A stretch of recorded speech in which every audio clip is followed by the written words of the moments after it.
Ողջույն ձեզ սիրելի բարեկամներ, այսօր Արարատյան շաբաթի երկրորդ օրն է և մենք հայ քրիստոնյաներս Հայաստանյան Առաքելական Սուրբ Եկեղեցու առաջնորդությամբ տոնում և հիշատակում ենք Սուրբ Գայանե և Գայանյաց գույսերին։ Երեկ երկուշաբթի օրը, եթե լսել եք նախորդ իմ ձայնագրությունը, Հայ Առաքելական Եկեղեցու առաջնորդությամբ մենք տոնում և հիշատակում ենք Սուրբ Հռիփսիմե գույսին։ Արարատյան շաբաթը սկսվում է Սուրբ Հռիփսիմե գույսի պատմությամբ և նահատակությամբ։ Այսօր երկրորդ օրը Սուրբ Գայանեի տոնն է և այս ձայնագրության մեջ ես ուզում եմ պատմել մի դրվագ Սուրբ Գայանեի կյանքից և թե հետո ինչպես նա նահատակվեց և թե ինչ պատուհաս Աստված ուղարկեց հայոց թագավորի չար ամբոխի, որի մասին երեկ նշել էի, չար ամբոխի քաղաքի, որ հետաքրքրությունից դրդված նայում էին, տեսնենք ոնց են անելու, ինչ են անելու, և հայոց արքունիքի և այսպես ասած հայոց էլիտայի վրա, թե ինչ պատուհաս եկավ։ Այս պատմություններն իմանալը շատ կարևոր են, որովհետև դաս են մեր համար, որ եթե դու չար բաներ ես անում, Աստուծո պատուհասն է գալիս քո վրա և քեզանից հատուցում է պահանջում, և դու պետք է դրա մասին իմանաս։ Դրա համար խնդրում եմ, սա մեր ազգի պատմությունն է, ահա որ դաժանություն կա այստեղ և ահա որ մեծ սրբություն։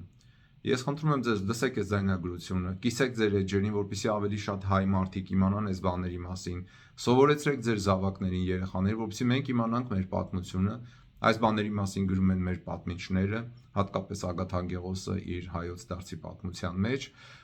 ով ժամանակակիցն է եղել և հենց Տրդատ թագավորի ցուցումով ինքը գրի է արել ամեն ինչ և այդ մասին ինքը գրում է հայոց դարձի պատմության մեջ։ Ուրեմն երեկ ես ձեզ պատմեցի Սուրբ Հռիփսիմեի պատմությունից մի քանի դրվագներ, այսօր ուզում եմ ձեզ պատմել մի փոքր դրվագ Սուրբ Գայանեի կյանքից և ինչպես նա նահատակվեց և թե ինչ պատուհաս եկավ հայոց արքայի և Տրդատ թագավորի և մեր արքունիքի վրա։ Ուրեմն երբ որ Սուրբ Գայանեն իրենց վանական միաբանության գլխավորն էր, Սուրբ Հռիփսիմեն գեղեցիկ մի կույս աղջիկ էր այնտեղ, որի հետ ուզում էր ամուսնանալ Տրդատ թագավորը, ինքը ասում էր, չէ, ես իմ կյանքը տվել եմ Քրիստոսին, և Տրդատը երբ որ փորձում էր Սուրբ Հռիփսիմեին բռնաբարել, մտցրել էր իր սենյակը և փորձում էր բռնաբարել տիրանալ, նրան չէր ստացվում, ու ինքը զարմանում էր, որտեղ ինքը օլիմպիական չեմպիոն էր, անենց բաներից էր ազատվել։ Ագաթ Անգեղոսը սաղ գրում է այդ ամեն ինչի մասին, թե ես ինչ ուժ ա, որ Սուրբ Հռիփսիմեին պաշտպանում է, վերջը էլ ճար չկա, չի կարող որևէ կերպ տիրանա, ասում է գնամ Սուրբ Գայանեին կանչեմ, իրանց ղեկավարն է, իրանց հոգևոր մաման է, գնամ իրան կանչեմ, թող գա ինքը համոզի։ Եվ քանի որ իրենք Հռոմից էին եկել, իրենք ասում է հռոմեայերեն են խոսում, երևի լատիներեն են խոսում, եւ բերում են Սուրբ Գայանեին, դրան կողմից ասում է ինքը մտնում է ներս, փորձում է էլի Հռիփսիմեին տիրանալ, Սուրբ Գայանեին ասում է դու դրան կողմից իրան համոզի, ասա վատ չի էլի, ասա կամուսնանաս իմ հետ, հայոց թագուհի կդառնաս, ես էլ քո թագավորը կլինեմ, բան։ Իսկ Սուրբ Գայանեն հավանաբար լատիներեն լեզվով, ասում է հռոմացիների լեզվով, ասում էր, որ Հռիփսիմե ջան, հավատարիմ մնա Քրիստոսին, մի դավաճանի Քրիստոսին, այս աշխարհի անցողիկ ժամանակավոր բաները մի փոխանակի հավիտենական բաների հետ, որ մենք խոսք ենք տվել Քրիստոսին եւ հետեւում ենք մեր Տեր Հիսուս Քրիստոսին։ Սենց բաներ էր ասում, քաջալերում էր Հռիփսիմեին, որ հավատարիմ մնա իր վանական ուխտի մեջ։ Այդ ժամանակ հայոց արքունիքում դե այնտեղ էլ կային կրթված մարդիկ, արքունիքից էին գնում էին գալիս էին Հռոմ, զգում են, որ Գայանեն լրիվ ուրիշ բաներ է ասում, ու Տրդատին ասում են, Տրդատը բարկանում է, ջղայնանում է Գայանեին, հա ինքը քաշ տված վրայից պարան գցած տենց է բերել, բարկանում է, Հռիփսիմեն այդ ժամանակ ոնց որ դուրը որ բացվում է, փախնում է, գալիս է այդ հնձանները, որտեղ որ իրենց վանական միաբանությունները տեղ շարունակում է աղոթել, Գայանեին բռնում են, վերջը հաջորդ օրը գալիս են Հռիփսիմեին նահատակում են շատ ահավոր դաժան ձևով, լեզուս չի պտտվում ձեզ պատմել, եւ Տրդատը շատ տխրում է։ Տրդատը որ շատ տխրում է, գալիս են ասում են, բա ինչ անենք, Գայանեին ինչ անենք, դրա Հռիփսիմեի նահատակության հաջորդ օրը։ Տրդատը իրականության զգացումը կորցրել էր,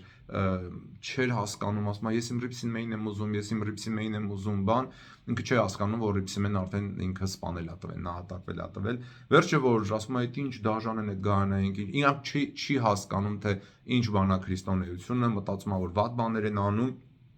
եւ որ հասկանում է, թե ինչ է կատարվել, Գայանեին էլ է մահապատժի ենթարկել տալիս։ Ու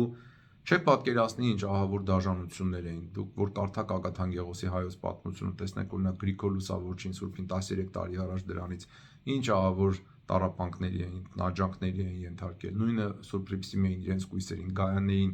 օրինակ ես ասեմ ձեզ, ասենց ասում եմ ոտերը կտրեցին մաշկը եւ սկսեցին օդ փչել, որ ինքը բնականից մորթազերծ լինի, ասում եմ ամբողջ մաշկը լսվեց այդ օդով, մորթազերծ եղավ, հետո լեզուն քաշեցին, պոկեցին ծոծրակի մոտից, հետո վերջը էլի այնտեղ ուրիշ բաներ ասում, ես չեմ կարողանում այդ դաժանությունը նկարագրել, ես որ կարդում եմ ասում լավ էլի ինչի ենք sense դաժան բաներ, ու դա ինձ հիշեցրեց այս վերջերս տեղի ունեցած բաները, որ մենք կարդացինք մամուլում, որ տղան հորն էր սպանել, ինչա թե ինչ որ փող չէր տվել, որ խաղա կազինո, չգիտեմ, այնտեղ մի ուրիշ քաղաքում տղան մորն էր վերևի հարկից գցել ցած, հետո ինքն էր ցածն նետվել։ Հիմա դուք եք կզարմանաք, չէ՞, որտեղից այսքան դաժանություն։ Սիրելի ժողովուրդ, երբ որ դևերը բռնում են մարդուն, երբ որ դևերը ղեկավարում են մարդու կյանքը, ոչ մի լավ բան մի սպասեք։ Ես հույս ունեմ, որ վաղ իմ էջում ձեզ կդնեմ մի բան, որը որ մի եպիսկոպոս է կիսել, դուք կտեսնեք, թե ինչ է կատարվում մարդու հետ, երբ որ դևերը տիրապետում են այդ մարդուն։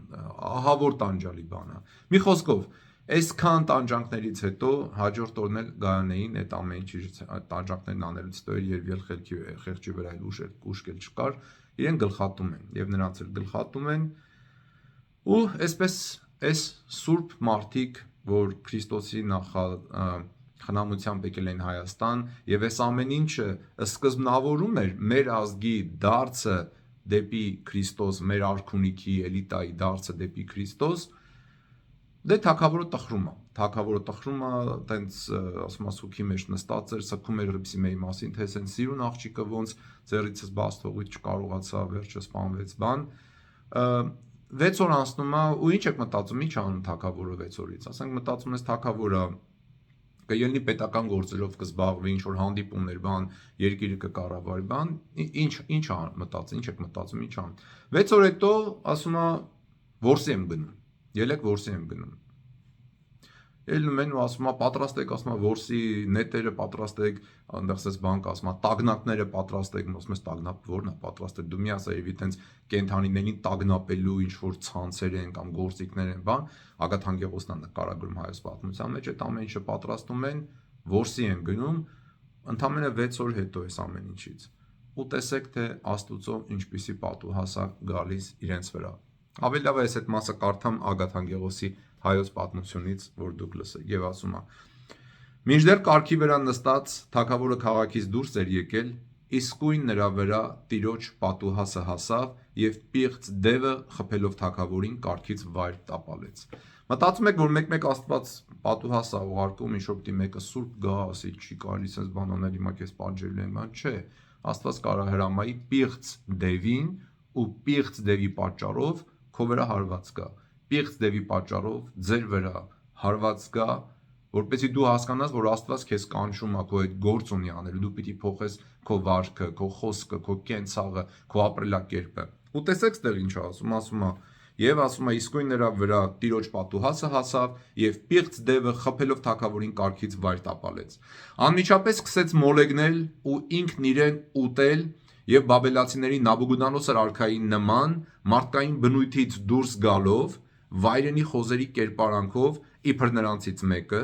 գնաց նրանց մեջ բնակվելու։ Եթե դուք Աստվածաշունչը կարդացել եք 5 կտակարանում, Նաբուգուդանոսր թագավորը ինքն էլ է տենց մի բան եղավ իր կյանքում, որ ինքը տենց վայրենի խոզի կերպ ստացավ իր մեղքերի բաների պատճառով, ես այնտեղ չմանրանամ, խորհուրդ կտամ դուք այդ մասը կարդաք, նույնպես էլ այստեղ նույն բանն է կատարում հայոց թագավորը, ինքը ասում է ինքը սկսեց մոլեգնել ու ինքը իրեն ուտել, ինքը իր տեղը չի գտնում, չգիտի ինչ անի, բան, գնում է մտածում է ինքը վայրենի խոզա գնում խոզերի մեջ, հիմա տեսեք ինչ է կատարվում, ասում է գնաց նրանց մեջ բնակվելու, այնուհետև մտնելով եղեգնուտը խոտաճարակ դարձավ, այսինքն սկսեց խոտ ուտել ինքը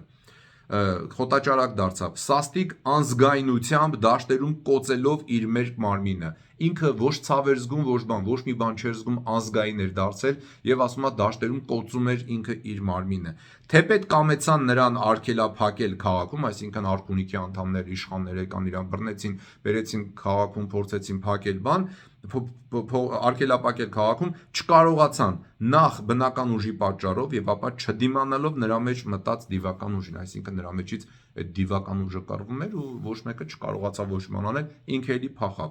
Նաեւ քաղաքի ու հիմա տեսեք, այս պատուհասը ոչ թե եղավ միայն թագավորին, այլ տեսեք ինչ է ասում։ Նաեւ քաղաքի բոլոր մարդկանց նույն օրինակ դիվահար եղած մոլեգնում էին ու սաստիկ կործանում հասավ երկրին։ Ժողովուրդը կատաղել էր, իրար էին անցել, շունը տիրոջը չէր ճանաչում, ինչու, որտեվ հիշում եք նախորդ ձայնագրության մեջ ասեցի եւ Ագաթան Գեղոսը գրում էր, որ ասում է այդ ժողովուրդը չար ամբողը կանգնած նայում էին, հետաքրքրությունից դրսված տեսնենք այս Գայանեին ու Ռիփսիմեին ոնց են պատժելու, ինչ են անում, ոնց են անում, մատնել էին իրանց տեղը, այսինքն չար բաներ են արել, գրված ասում է չար ամբող։ Ու հիմա այս չար ամբողը կատաղել է, սախառնվել է իրար, երկիրն էլ կործանվում է։ Այս հենց արին ժողովուրդ ջան։ Եվ ասում է սաստիկ կործանում հասավ երկրին։ Թագավորի բոլոր մերձավորները, ծառաներն ու սպասավորները առհասարակ հարվածներ կրեցին ու ահավոր սուքի մեջ էին պատուհասի պատճառով։ Թագավորի մերձավորներն էլ են հարվածներ կրում եւ բոլոր ահավոր սուքի մեջ են, այս ինչա կատարվում մեր հետ։ Սաղ գժվել են, սաղ կատաղել են, սաղ դիվահար են դարձել, երկիրը կործանվում է, երկիրը ձեռից գնում է, որովհետեւ մարդիկ չար են, որովհետեւ մարդիկ հեռացել են Աստծուց։ Եվ տեսեք ինչ արնում, այն ժամանակ Աստծուց տեսիլ երևաց թագավորի քրոջը, որի անունն էր Խոսորվի դուխտ։ Արդ եկավ մարդկանց պատմեց իր տեսիլքը ասելով. ինձ տեսիլք երևաց այս գիշեր։ Մի մարդ լույսի նմանությամբ եկավ պատմեց ինձ, թե ձեզ վրա հասած հարվածներից բժշկություն չի լինի, եթե մարդ չուղարկեք Արտաշատ քաղաքը այնտեղից բերելու կապյալ Գրիգորին։ Նա գալով կսովորեցնի ձեզ ցավերից բուժվելու դեղը։ Գրիգորը Սուրբ Գրիգոր լուսավորիչն էր։ Եվ այս ամեն ինչը գրված է Ագաթան Գեղոսի հայոց պատմություն, հայոց դարձի պատմությունը գրքում, անպայման կարդացեք այս գիրքը ժողովուրդ ջան։ Շատ լավ գիրք է։ Մենք պետք է իմանանք։ Տեսակ, տեսիք եղավ թագավորի քրոջը եւ ասում է մի լուսավոր մարդ եկավ ու ասեց. ձեզ այս վիճակից փրկություն չի լինի, մինչեւ որ չազատեք Սուրբ Գրիգորին եւ նա կգա եւ ձեզ կասի թե ինչ անեք։ Սուրբ Գրիգորին երբ որ ասաց, սկզբից չհավատացին, ասին դու ես գժվել, դու ես դիվահարվել, բան, ու սենց մի քանի օր եղավ, հետո երբ որ Գրիգորին ազատեցին, Գրիգորը եկավ եւ սովորեցրեց Քրիստոսին դառնալ։ Սիրելի բարեկամներ, հիմա մենք էլ գնում ենք, մեր ազգն էլ գնում է շատ ծանր ժամանակներով, հայրենիք ենք կորցրել, մեծ վտանգի մեջ ենք, հարվածների տակ ենք, մարդիկ կատաղած են, հեռացած են Աստծուց։ Ոստեղ լավ հիշվում է այդ ինչ որ կարդացի։ Բժշկություն չի լինի։ Բժշկություն չի լինի,